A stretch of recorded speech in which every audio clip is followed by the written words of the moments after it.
Shoot ate, na-end. Kayo kasi. Sabi ko na nga, babe. Na-end siya, te. Kayo kasi. Yan na nga ba sinasabi ko eh. Feeling ko na oo, te. Feeling ko sa music kasi, kayo kasi kasalanan nyo. Kasalanan nyo. Okay na, gusto ko yung topic. Dali, mabilis. Mabilis lang. Magbigay pa kayo ng situation, tapos magbibigay ako ng kanta ni Taylor.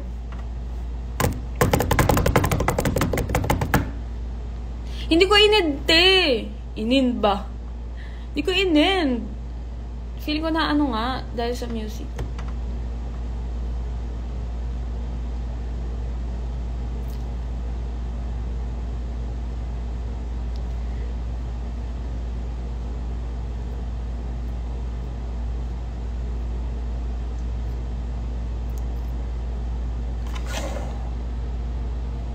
Oh my God! Alam niyo ba, I hate mixed signals. Sobra. Grabe.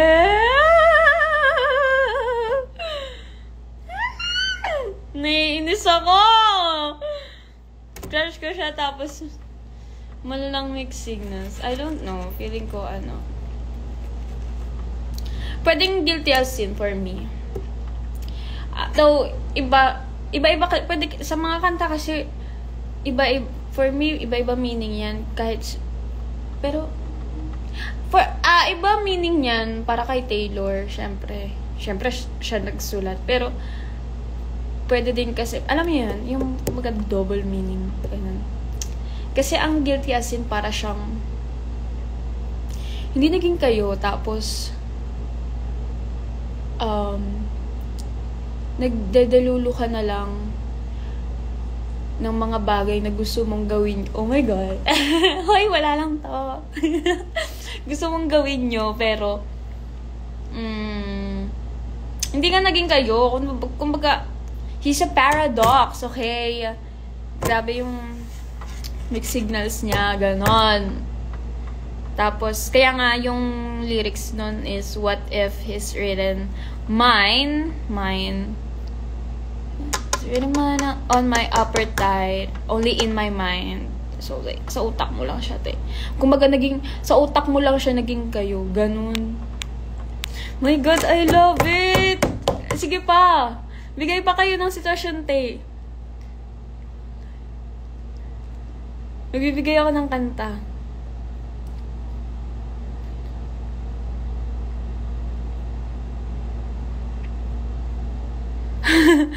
Si Taylor lang, totoo ba? Si Taylor lang na artist pinapakinggan mo? Ano? Bakit? Ano bang masama doon?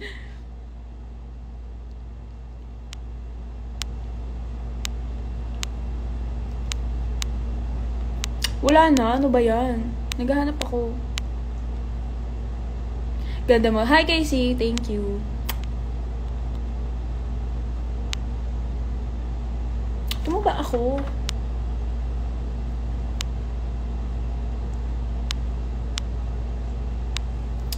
Hoy, Matt!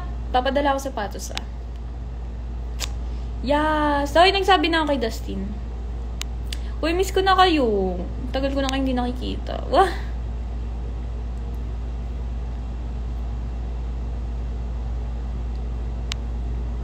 Smallest man who ever lived. Ano meron dun? Ano yun eh?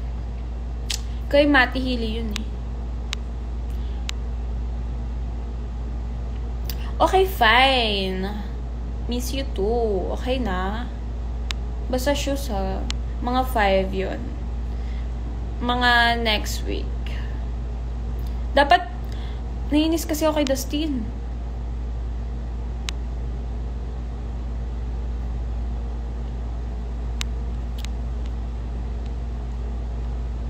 Luming ako. Dear Reader. Dear Reader, for me, para siyang kinakausap ni Taylor yung mga fans niya. Hindi na tuloy ako makapagpatugtog kasi nga nag-end yung live ko kanina.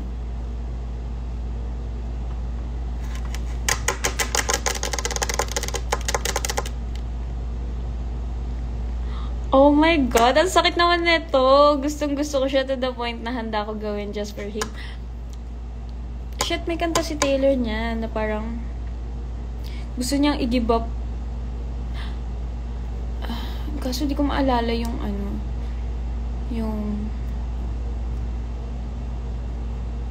title.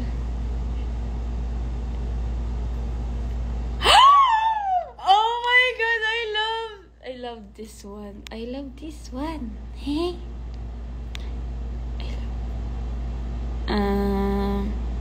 Mahal mo pa rin siya kahit na ikaw yung nang-go sa kanya. Gisip ako kanta. Huwag kayo magulo.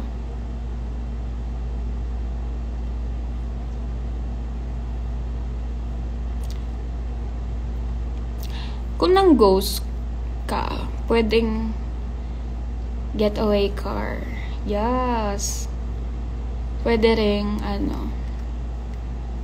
champagne problems.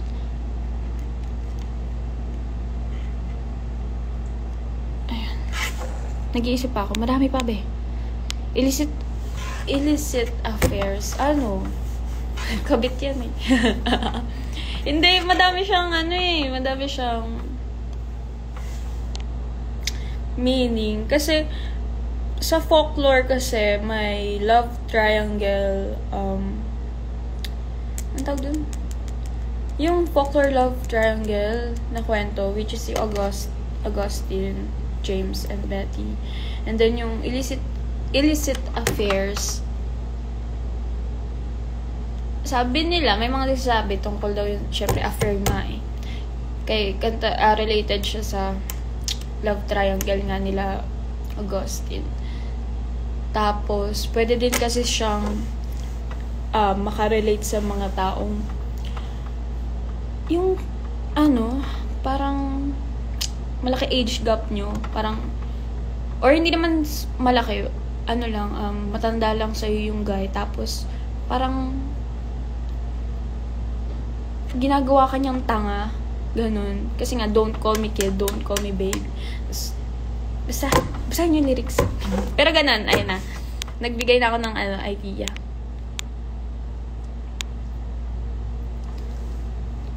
Getaway car. I love you, naman. Rebound, yes.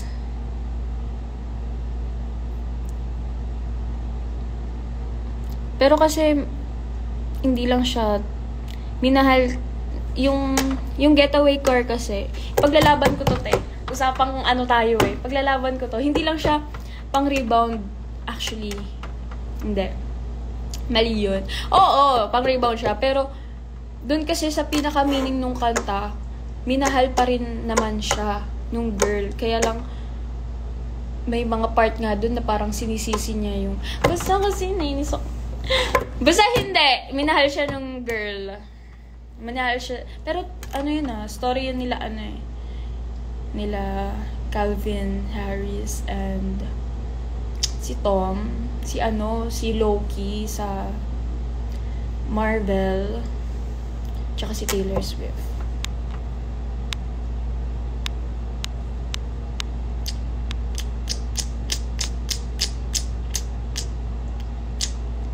Light watch? Oo naman, nasa akin yun. Toledo.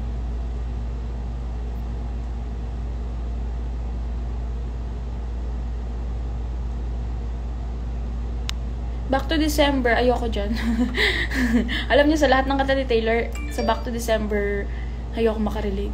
Back to December kasi parang aminado siya na nasa kanya yung mali, nasa kanya yung problema. Tapos parang kumbaga nag-break sila nung guy. Tapos aminado siya na nasa kanya yung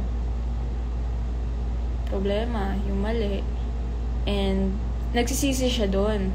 Sobrang laking pagsisisi niya. So sorry siya ng sorry. Ganun yung kanta.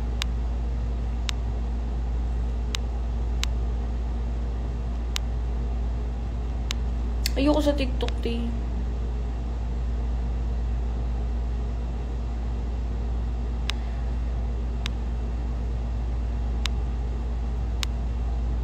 Just saying,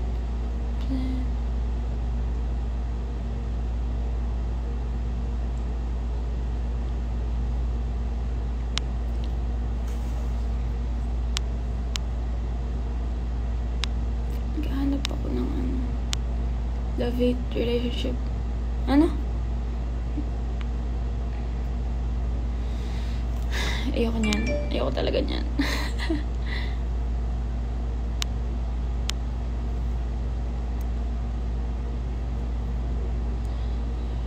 Daylight, oh? Wag naman daylight, be. Hoy, I love daylight, ha? Love ko ang daylight. Necklace ko, dyan lang sa tabi-tabi. Cheriaza. Favorite song ko sa TTBD, High Case. Ano, madami. Hindi, joke lang. Hindi, kanina pinatugtog ko, yung My Boy. Kasi gustong gusto ko yung ang tawag dito, yung bridge. Tapos pero syempre panapanahon yan, te, depende yan sa ewan ko bakit sobrang LSS ko. Tapos Fortnite yung outro, tapos Guilty as Sin, tapos sinabi lahat ng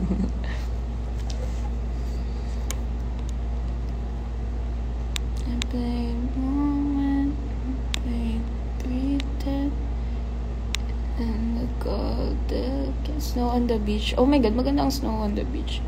Ano siya, T? Para siyang love na, di ba Snow on the Beach, parang, sa title pa lang, di ba, parang rare na siya. Sobrang rare makakita ng bakla. Ay, nawala. Ba't kayo na... Sasabihin ko, ba't kayo nawala? Ako pala yung nawala. Ano yung sinasabi ko, te? Ano yung sinasabi ko? Rare. Di ba parang sobrang dalang ka makakita ng snow sa beach? So, tungkol siya, pag inano mo siya sa love, yung love na nafe-feel mo, parang di ka makapaniwalang na-experience mo siya. Ganon. Yun ang alam ko, yun ang meaning ng Snow on the Beach. Yung kanta, ha?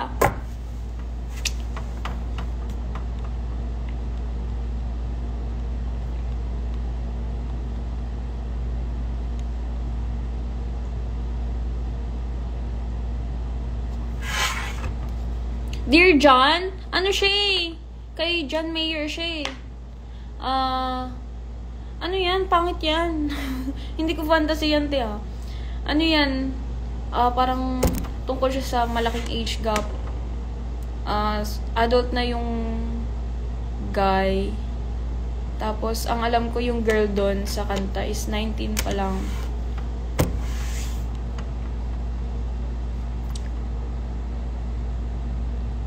Yes! Video! Yeah, shimmer! Oo naman, no?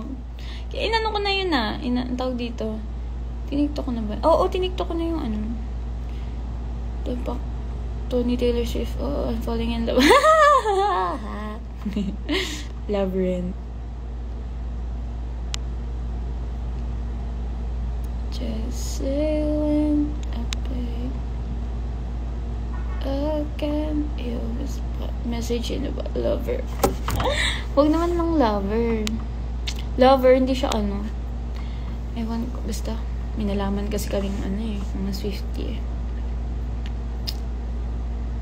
Hindi ko na alam mafe-feel ko sa lover.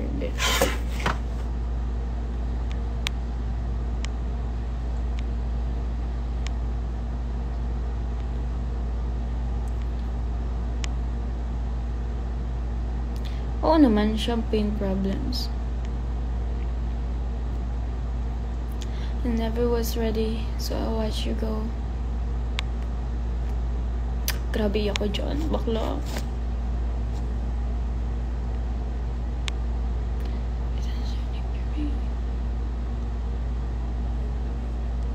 Yes, ganito ka sa akin, Casey, Small claps.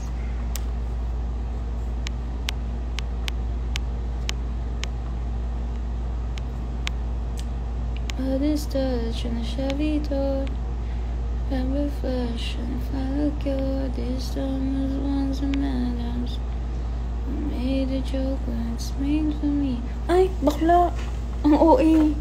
Bakit nagkaganon?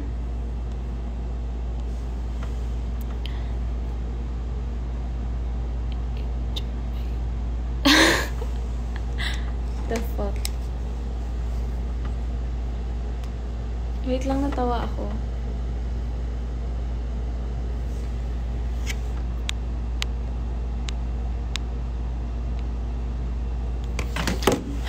Okay, tapos na ang larong ganda-gandahan. So, bye. Diba, napagod siya, te.